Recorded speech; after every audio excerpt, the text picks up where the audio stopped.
What's up, True Crime World? You're here with Luminal on the Wall. I'm Bevy. And I'm Becky.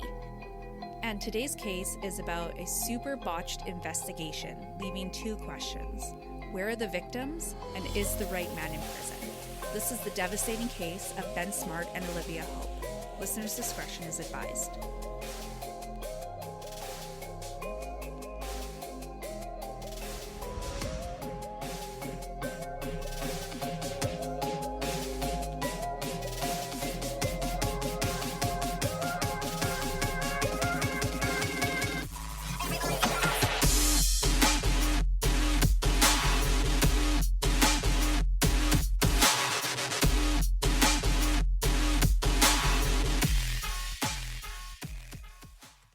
Hello to all of our Lotwa friends and family tuning in. Yes, hello there. And hey, sister. Hey there. Hey there. Hey there. Yeah, so we did your food test tasting for your birthday. Yes.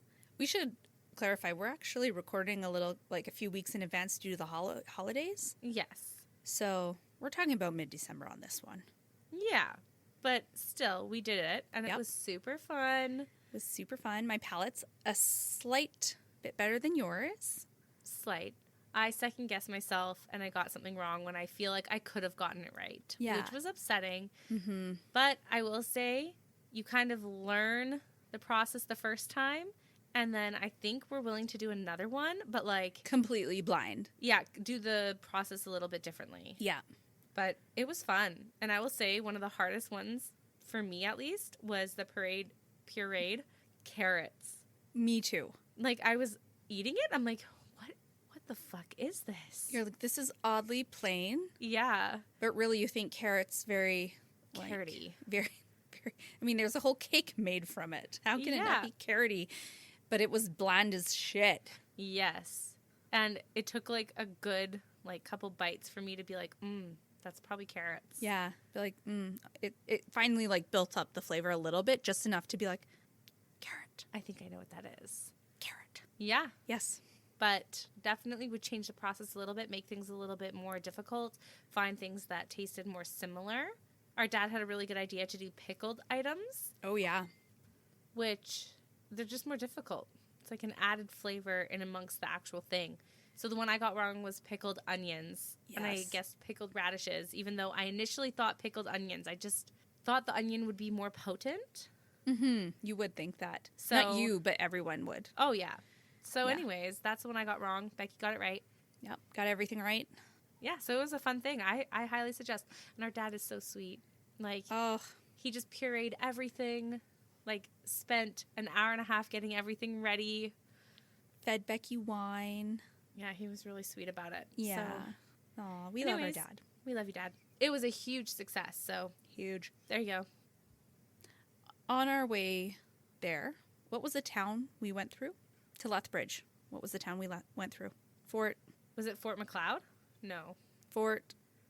Fuck, all we can remember is the fort. The fort! Because, as we're going through it, we're like, I wonder where the fort is. Is that the fort? Is that the fort? Is that the fort?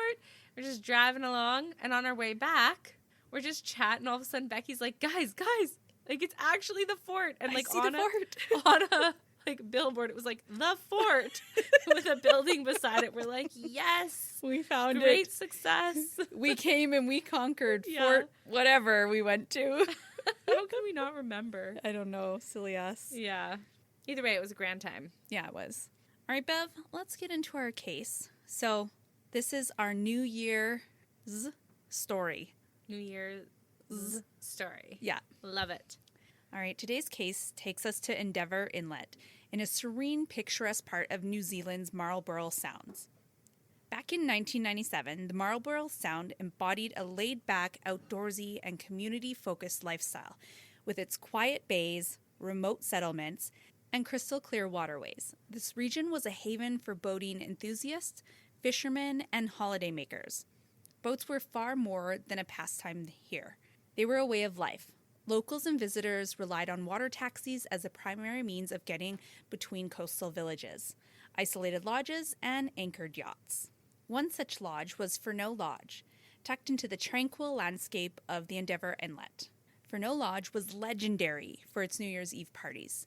If you were in Marlborough Sounds in the late 90s, this was the place to be on December 31st.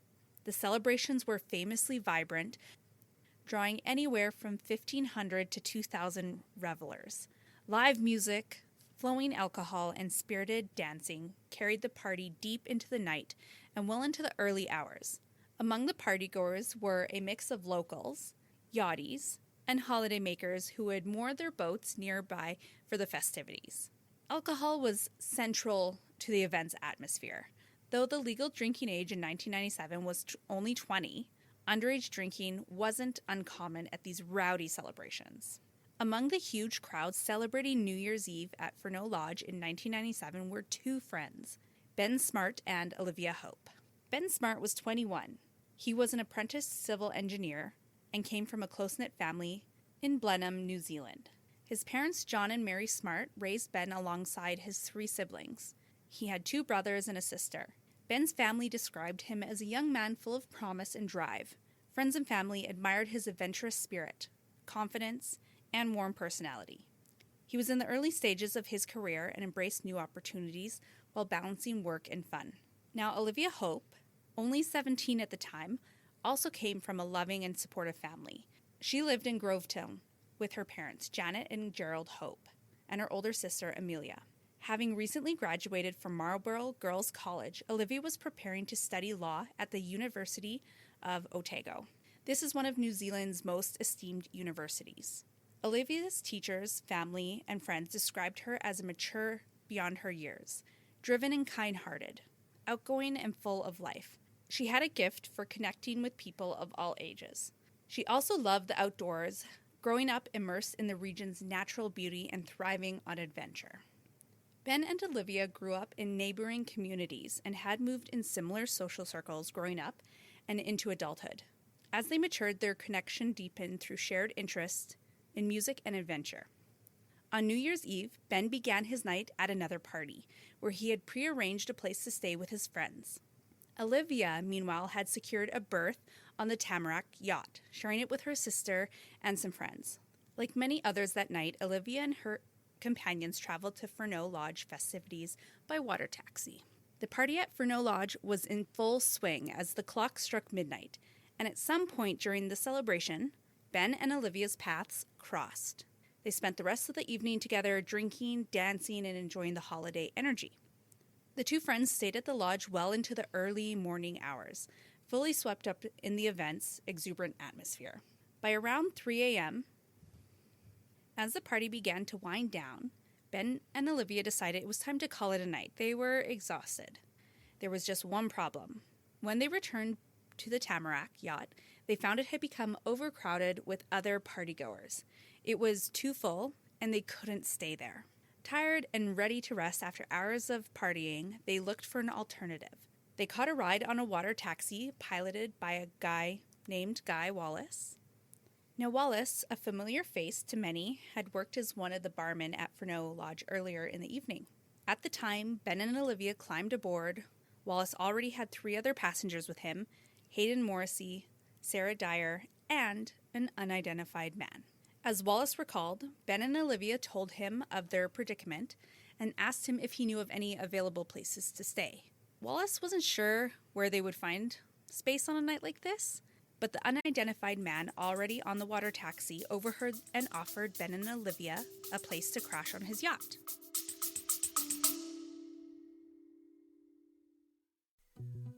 Hello, my name is Kristen Rigadel, and I'm a licensed insurance broker across Canada and in the United States. But I want to ask you a question. Is life super predictable? No, there's always going to be curveballs in life, but there's 2 things that I can guarantee you. 1, we're all going to have to pay taxes, and 2, we're all going to die. I know, it's morbid, right? But it's true. And that's where life insurance comes in. Life insurance is a selfless act. At the end of the day, it's meant for your loved ones in the event you were to pass away unexpectedly. And not that money can ever replace us, but I always liked the idea of leaving some money behind for my brothers. whether that be for their college education or a down payment on a house or even just time off of work to grieve. Because the last thing I would want for my family is to have to go to work and pay the bills while they're grieving. And so life insurance gives you the peace of mind that no matter when you pass away, your loved ones are taken care of. With flexible plans, affordable premiums, and coverage that fits your unique needs, I do the shopping around for you so that you can get the protection without the hassle, because taking care of your future doesn't have to be complicated. If you'd like to discuss options, you can send me an email at krigadel15lrxc@wfgmail.ca or give me a phone call at 403-785-7670 to learn more and get a free quote today, so you can live tomorrow with peace of mind.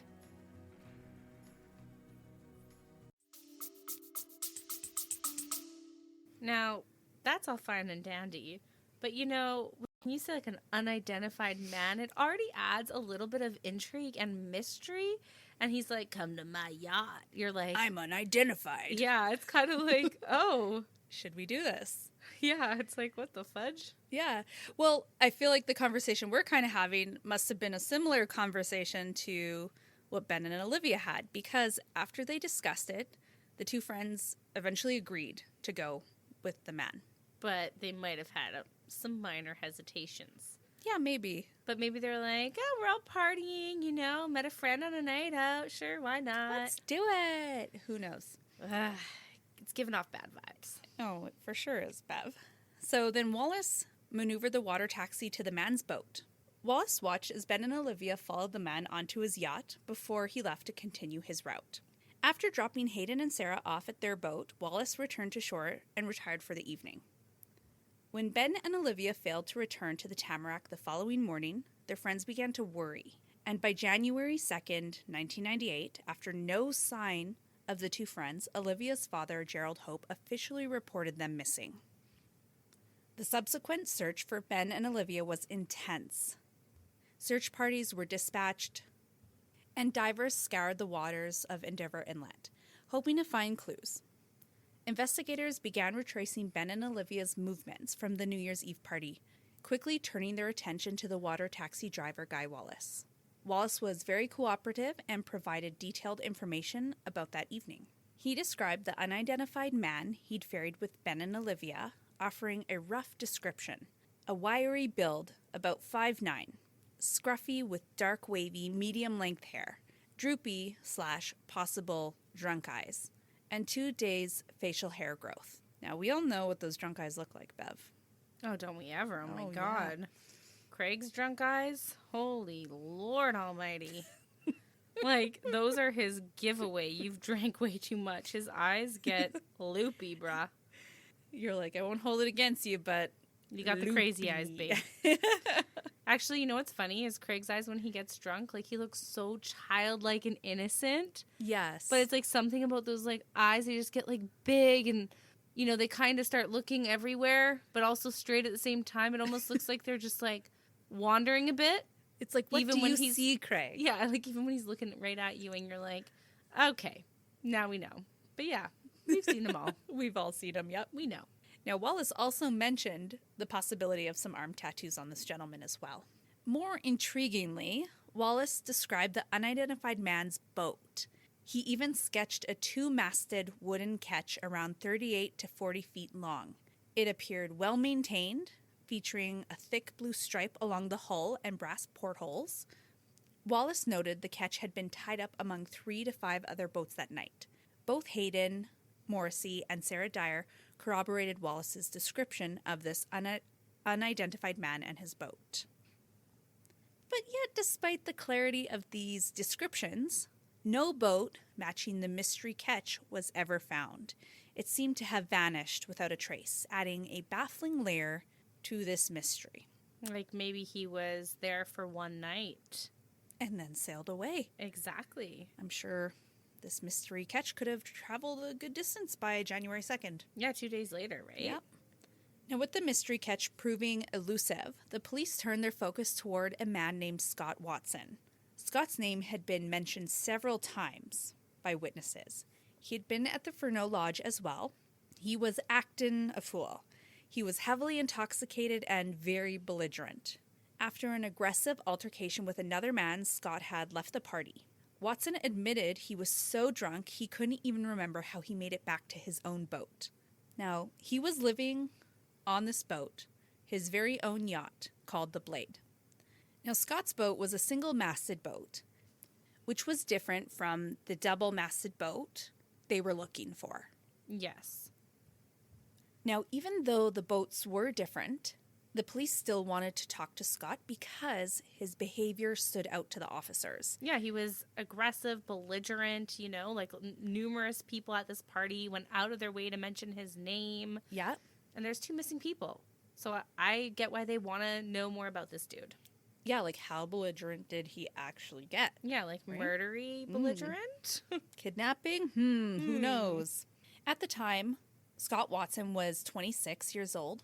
He also had a history of petty crime with 48 previous convictions, most dating back to his teenage years. Jeez, 48. It's a lot, isn't it? My God, at 26? Mm-hmm. Like, what is the frequency that you are committing crimes at, bro? Like every 3 weeks? Yeah, like something what like the that. heck is going on? Well, some of these offenses included burglary, theft, minor violence towards women, and cannabis-related charges. He had also served jail time twice in the late 1980s for his actions. But Watson appeared to have settled down in his 20s. In fact, he had only 1 conviction in 8 years leading up to 1998. Ah, so he was a troubled teenager. Yeah. Basically. Start off on the wrong path and kind of just straightened out a little bit. Yeah, just gets a little bit cray-cray when he's drinking. Yeah, that's okay. It's not the greatest, but we can live with that. Now, another one of the local water taxi drivers reported picking up a man matching Watson's description between 2 and 4 a.m. This man was said to have drunk, droopy eyes and was dropped off at the Blade.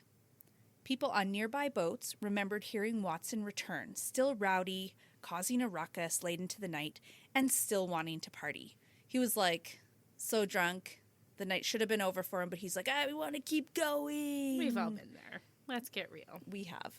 Scott himself later recalled waking up alone on his yacht on the morning of January 1st. After waking up, he sailed the Blade out of the Endeavour Inlet and headed to Erie Bay around midday. After all the witnesses had spoken to the police and Scott, the officers latched onto Scott Watson as a suspect pretty quickly, despite some glaring issues. I.e. the boat being completely different and not even being close to the last person that Ben and Olivia were seen with. Exactly. And this is where all the controversy about this case starts. The police department would eventually face heavy scrutiny for their poor investigation. Many people believe the case was botched and accusing the police of tunnel vision, applying pressure to witnesses, and using shady tactics to turn the narrative towards Scott Watson as a prime suspect, despite contradictions in witness testimonies and lack of evidence. On June 15th, 1998, Scott Watson was arrested under suspicion of murder, and this case was brought to trial, and approximately 500 witnesses were called upon, and the trial lasted 2.5 months. Wow, that is fucking crazy. Yeah, they have long. Zero evidence. Honestly, zero evidence. Like, my God, could you imagine getting really drunk on a New Year's Eve party, and because you were belligerent and aggressive, you are now the prime suspect of a murder or a potential murder? Obviously, they haven't found Olivia or Ben, right? But like, exactly. Damn, if getting aggressive and belligerent was all it took, I'd be serving life. I don't think I would. No, that's absolutely true. But yeah, like you're just out of control, but you do nothing wrong, and yet you're in jail for murder. Something outrageous. Now, we're going to go through the issues in this case and what the Crown argued. So we're just jumping right into the trial, okay, Bev? Yep, sounds good. Now, perhaps the biggest issue with the case, the vessel where Ben Smart and Olivia Hope were last seen. They had multiple eyewitnesses, including water taxi driver Guy Wallace, the 2 passengers, Hayden Morrissey and Sarah Dyer, consistently describing the boat as a 2-masted ketch. And like I said earlier, Wallace even provided a hand-drawn picture with details including of its varnished wooden finish, polished brass portholes, and a thick blue stripe along its hull. Scott Watson's yacht, the Blade, did not match this description at all. Scott himself had custom built his boat. It was single-masted, a little scruffy, steel-hulled sloop with a homemade look. It was a far cry from the polished ketch described so vividly by the witnesses. Despite this glaring contradiction, police disregarded the ketch reports, focusing solely on Watson's boat. Their theory required the Blade to be the location where Ben and Olivia were last seen, but there was no evidence to back this up. So I don't know how they came with this information. They just decided to go this route or something stupid like that, Bev. Yeah. Pressure to solve a case of 2 missing people, maybe, but I don't know. That seems just so far off. Yeah. How can you even, why wouldn't you want to find the other boat, right? That just seems like common sense. Yeah. It's that's how you're going to find these 2 or get more answers, at least in that direction. Yeah. It seems like a witch hunt. Yeah. And it's rather sad, honestly. Well, exactly. For many reasons, it's sad. One, Scott Wallace, and the victims. What help is that going to do, right? Exactly. Now, key witnesses, including Guy Wallace, who, as we know, piloted the water taxi that took Ben and Olivia to the mystery boat, and the other witnesses initially did not identify Scott Watson as the unknown mystery man. And they had a pretty good description of what this mystery man kind of looked like at the time, right? And all 3 were consistent in their descriptions. Yes. And like I said, they all described the man as wiry, scruffy, with medium-length wavy hair, tattoos on his arm, and about 2-day stubble. At the time of this disappearance, Scott Watson, in contrast, was very clean-shaven. He had short hair and no noticeable tattoos. So how can someone get something so wrong, right? They can't. For this to even be possible, Scott would have had to have followed them or found them at this mystery man's boat and kidnapped them or something of sorts, right? Mm-hmm. Seems very implausible that he had anything to do with this. I know, right? It sounds absurd, but this is clearly what is happening. We'd understand it more if it was slight differences. But these are glaring, complete opposing descriptions.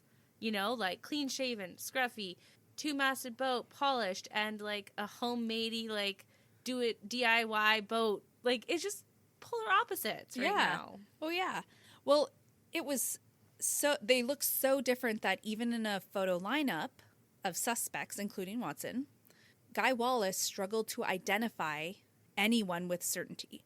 However, Guy Wallace later claimed that the police pressured him into selecting a new photo of Scott mid-blink, giving the appearance of droopy eyes. He had also longer hair and stubble. In the photo. Wow. According to Wallace, officers told him he could not leave until he picked someone out of the lineup. Feeling pressured, he ultimately chose Watson's photo, not because he believed Watson was the man, but because Watson was the closest who resembled it in that lineup. After he had scruff and the half-closed eyes. Yes. And similarly, the 2 other witnesses identified Watson under dubious circumstances. They too later described feeling coerced or influenced by police tactics, casting further doubt on the reliability of these identifications. And now we're going to get into how the prosecution claimed Scott did this crime. I'm interested to hear what bullshit they create. Let's go.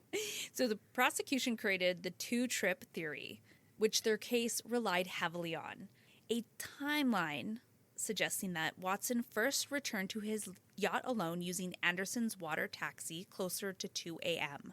Then somehow came back to the shore, got in an altercation between 3 and 3:30, and then boarded Guy Wallace's water taxi with Ben and Olivia, and when he overheard them needing a place to stay, he offered to let them stay on the Blade. This would place Ben and Olivia aboard the Blade with Scott Watson in the early hours of January 1st, 1998. However, this theory was unsupported by any evidence, and it raised more questions than answers. The biggest question that this theory raised is, how did he get back to the shore the first time? There were no other water taxi drivers that had reported giving him a ride back, and there was no possible way he could have swam to shore, especially being as drunk as he was. And on top of that, when he got in this altercation, his clothes were still dry. He looked like he was just attending a party. And friendly reminder, that altercation happened between 3 and 3:30 a.m., leaving most people believing that this timeline could not have supported the two-trip theory, even if they wanted it to. Now, within this whole, we'll say air quote, investigation, because it doesn't sound like a real one, the only physical evidence linking Olivia Hope to Watson's boat were 2 blonde hairs allegedly found on a blanket on the Blade. These hairs were analyzed and matched to Olivia using DNA testing with her hairbrush as a reference sample. The prosecution touted this as irrefutable proof that Olivia had been on Watson's boat. But the defense pointed out several troubling issues. No blonde hairs were noted during the blanket's initial examination. There had only been dark brown hairs found on it. The blonde hairs had only surfaced during the second examination conducted weeks later. The evidence bag containing the blanket had a hole in it. The same technician examined both Olivia's hairbrush and the blanket on the same day at the same lab table. The defense argued these factors raised serious concerns about cross-contamination or straight-up evidence planting. No doubt. There's a hole in the goddamn bag. Are you effing kidding me? Right? On the second examination is when it's found? I feel like and they were long hairs. They're like 15 centimeters and 23. And there's only 2. There's only 2. So could that have fallen out of the evidence bag? Could there have been a table? Like, did someone not wipe it down? Or did someone just put them there? Be like, we need something. Well, with the hole in the bag, I'm going to call it, I think these were straight up planted, Rebecca. Right. So, of course, we're purely speculating. Fair, I'm sure. But what I think is that they didn't have much to go on. They needed a smoking gun. And what better way to get that than to plant some, like, DNA evidence on Scott Watson or his belongings, right? Yes. Without that, what do they have? A bunch of contradictions and some goddamn bullshit? Yeah, that's literally all they have. And there is zero physical evidence anywhere else on his boat. And some of the argument is, if there had been, let's say Scott did this, okay? Let's just hypothetically say, with how drunk he was, could he have killed or taken 2 people, somehow overpowered them in any capacity, gotten rid of their bodies, and then cleaned up so that there was basically no evidence, all being absolutely shit-faced? Yeah, no way. No way. And like, to only have Olivia's? I don't know, Becky. Like, guys lose hair too. They do at the same rate. Ours is just longer. And to be quite frank, 2 blonde hairs at the lengths they were, very noticeable. Like, we're girls. We have pretty long hair. You can see 1 hair on a towel. You know it's there. It's not hard to see. Yeah, so how would they miss it, right? Yeah, the fact that they missed it is just fucking... If someone did miss it, they should probably just, like, be fired. Because that's absolutely stupid. Yeah. Right? Like, yeah, of course. So there's a lot of issues with these 2 blonde hairs. And unfortunately, they just don't have, like, proof. 100% proof that anyone tampered or that they were just missed the first time. That's the hard part, right? Because they're assuming this all happened. Like, we can kind of put the pieces together, but they have no proof that it was planted or what have you, right? So to a jury, it's like maybe you're going to rely on the professionals' conduct, right? Yes. As being clean, honest, full of integrity. Yeah, exactly. That's one of the huge issues in this case, right? But I do have to say, if I was a jury in this case and I heard that there was a hole in the bag and that both the hairbrush and that blanket were looked at the same time or same day by the same person, I would have some serious doubts, like enough to doubt that these hairs were placed or had fallen out naturally. Mm-hmm. You know what I mean? Like, to me, I would have enough doubt, reasonable fucking doubt, to be like, maybe that isn't the smoking gun that the defense or the prosecution thinks it is. Well, yeah, exactly. That's what some people might think, but maybe some people who aren't totally into true crime and logical, you know. No, but like, because you got to remember, the defense is like, they probably sound like they're just trying so hard to make the narrative not fit, but the police work so hard to make this narrative fit. So it's like they have two opposing ends, and now it's like, okay, which story do you believe? Right? And then you throw the hairs in the mix and you're like, you know, if maybe as a juror, it might be hard to decide. I could see that myself. I mean, listen, they are lawyers.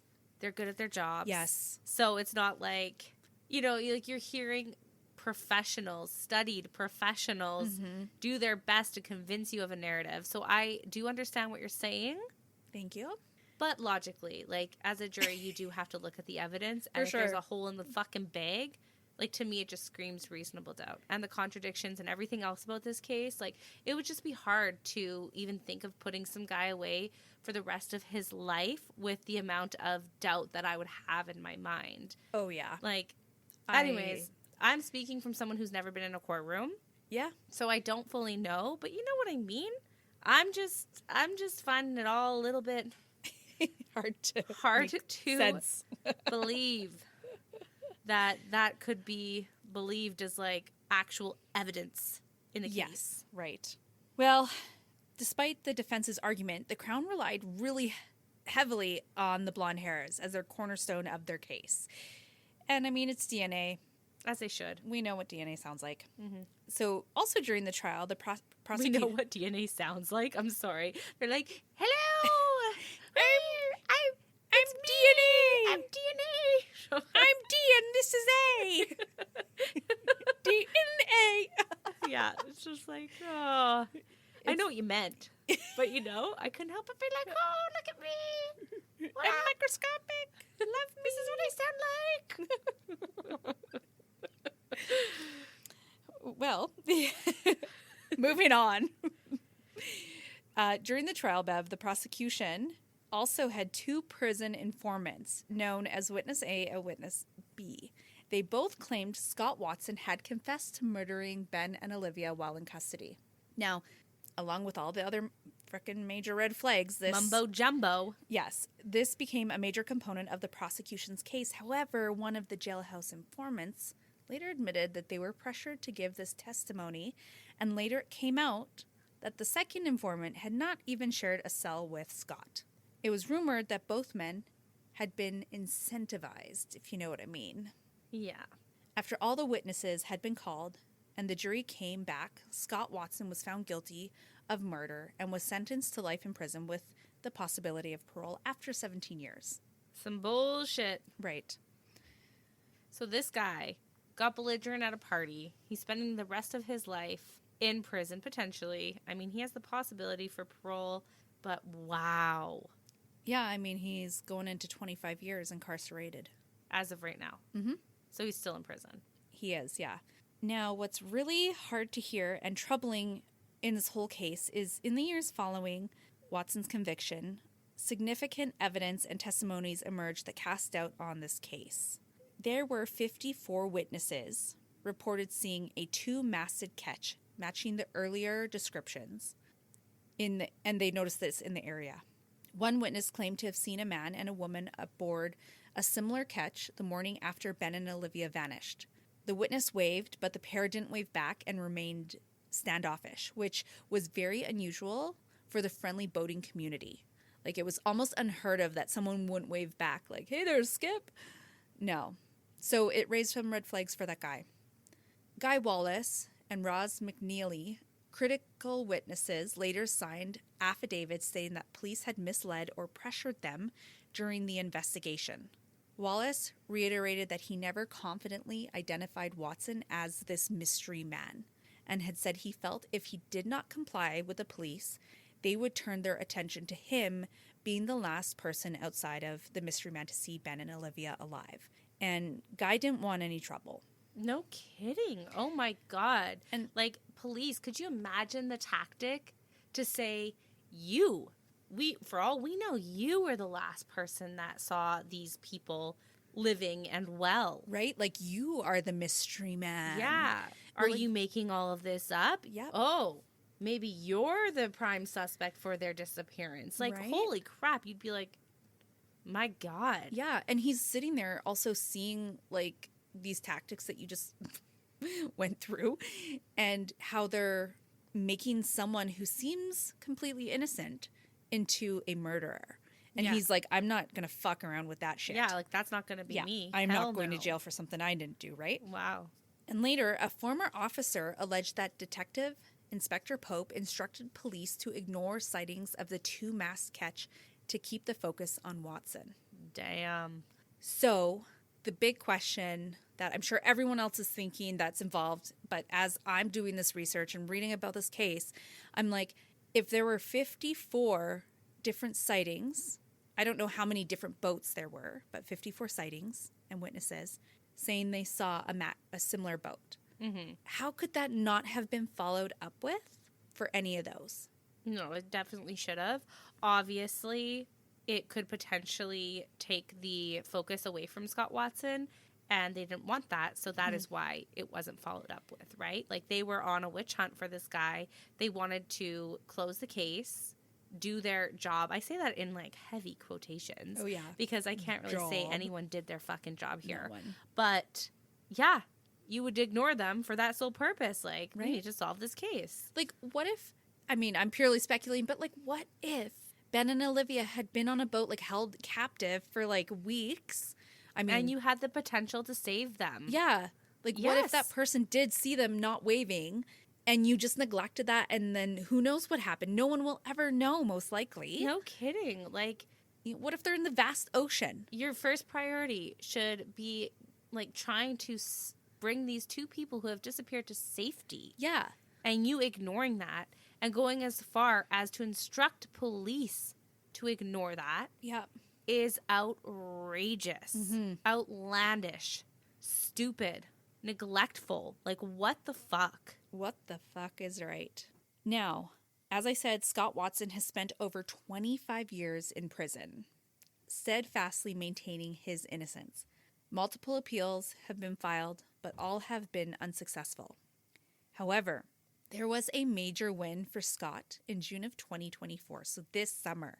Watson was granted a 5-day hearing to present fresh evidence or evidence that there was significant trial errors in his original trial that occurred, which could have changed the outcome. Now, to succeed, Scott's legal team had to prove that there was a chance that the only physical evidence they had in this case was contaminated, and had specialists who investigated and testified to this, and that the witnesses were pressured and are forced to change their original statement and would have denied Scott's involvement. So after this 5-day appeal, the court has 3 options. They can dismiss the appeal, like they have in the past, quash the conviction and order a retrial, or quash the conviction entirely without retrial. Can we do 3, please? Like, please? I know. Court, can we do number 3? Because I really Please. think that would be, like, the most justful thing to do. Yeah, I think so too. And by the way, I don't know if justful is a word. But we know what she means. Yeah. We're going with it. We're going with it. Now, just like Bev, Watson's legal team argues that a retrial is completely unnecessary and that the conviction should be quashed, and that his conviction represents a serious miscarriage of justice, not only to Scott Watson, but also Ben Smart and Olivia Hope. Damn straight. And because of this crappy investigation, to this day, no one knows for certain what happened to Ben Smart and Olivia Hope. Their bodies have never been found, and the full truth just remains elusive. Did Scott Watson commit the crime? Or were police so determined to convict someone that they overlooked critical evidence pointing elsewhere? The answers could still lie out there, beneath the waters of the Marlborough Sounds or hidden among the accounts that were ignored. Until then, this case remains one of New Zealand's most chilling, divisive, and unresolved mysteries. I can't wait to hear the outcome of, like, That appeal. The appeal, yeah. For sure. What is interesting is that Olivia's father has gone on record saying that he doesn't even believe that Scott Watson did anything or even had like relations with Ben and Olivia that night. And he thinks that the police totally just, I mean, he was far more political, but he totally thinks they fucked it up and bunged this whole situation up. Yeah, because he's probably logical. Yeah, and an innocent man is on trial, right? Now... Well, convicted. Or convicted, a felon. A felon. A.k.a. Lost murder. 25 years of his fucking life, man. For sure. Now, one question I was kind of thinking, I was like, well, after 17 years, why wasn't he allowed parole?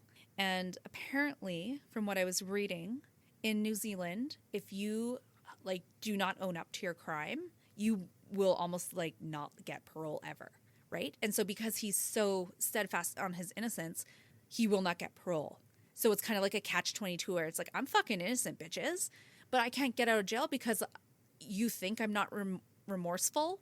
Yeah, I haven't admitted to a crime that I really haven't done. Yeah. Damn, that's a weird like catch-22 right there. I know. And he has not been like the best inmate.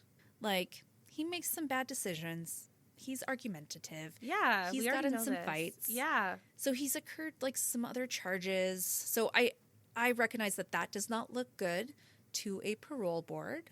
But if he was innocent in the first place, he would have never gotten in those fights because shouldn't have been in jail in the first place. Yeah, and I feel like jail is probably a pretty intense environment to live in for 25 years, you know? Oh, yeah. You got to stand your ground. Come on. I don't know. This is one of those cases where we are calling out the police force in New Zealand because y'all didn't do your jobs. The investigators didn't do their jobs. The people that told you to ignore critical evidence didn't do their jobs. And this is a miscarriage of justice. For sure. And we still don't even know what happened to Ben and Olivia. Like, we have no idea. What if they fell and drowned and their bodies are just in the lake somewhere? Like, we have literally no idea. Although, if I were to take a stab in the dark, I'm guessing this unidentified man murdered the crap out of them. And probably to that too, yeah. Yeah, that's what I think. Or maybe they were sex trafficked. Or something to the like, right? Like, something happened in that realm of, like, criminal activity. But we'll never know. That's right. We just won't know, and that's the hard part. And so the family is left just mourning their children. Yeah, the loss and siblings, of their you know? Children, yes. Which is devastating enough, and then for Olivia's dad to also feel like... You got the wrong person. Yeah. If anything bad did happen, you got the wrong guy. And to know that there's possibly a kidnapper still out there is highly concerning because, probably didn't stop there. Such a shame. Such a shame. Well, Bev, Happy New Year's. Happy New Year, sister. Thanks for listening. Thanks for sharing.